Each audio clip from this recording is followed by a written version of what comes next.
I guess in terms of looking at behaviors within higher education and, sort of how you sort of came uh, to be at USU in that role, what was your, I guess, experience of higher education and sort of persistence yourself with your peers and things like that? Was it something that you were aware of as a student that, hey, we don't have a sense of belonging that I might want to have at the university, or there's certain things that you were noticing, or did that come after when you started the role?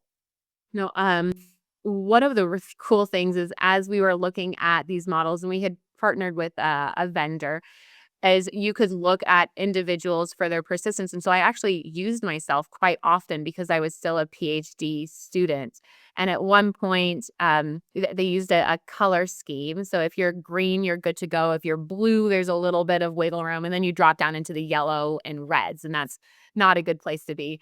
And at one point, I pulled myself up to show everyone how this tool works. And I had dropped from a green to a blue.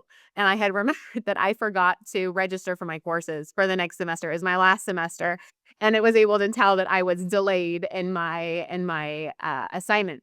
But one of the and so what it's looking at there was a very specific thing, is Amanda registering on time? But there's other things that the model looked at and that we specifically did projects on that had to do with, what are student behaviors like? And there was one really interesting one. Utah State University is located in the mountains of Utah.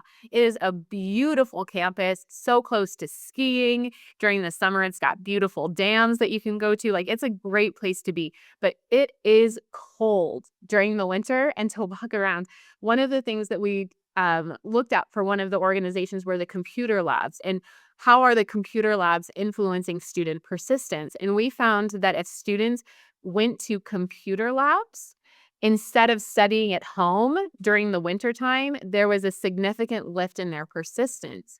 And so computer labs, even though it's this technical piece that doesn't often get pulled in with the student experience, that finding your resources and your support on campus was very different than people who would shut in their apartment during those cold winter months. And so then the computer labs were able to show how they're associated with persistence, and they could encourage students to come and do their work collaboratively on campus, to use the advanced softwares that were in the computer labs, and just to even find the common spaces as a benefit, not just for getting an assignment done, but for how they're able to persist towards graduation. So that one was kind of a fun one, of just finding the camaraderie on campus, using the resources, and making sure that you are feeling like you're part of campus. And that's just kind of an interesting one that popped out that we did not anticipate seeing, that it had specifically a winter semester lift for those attending the university.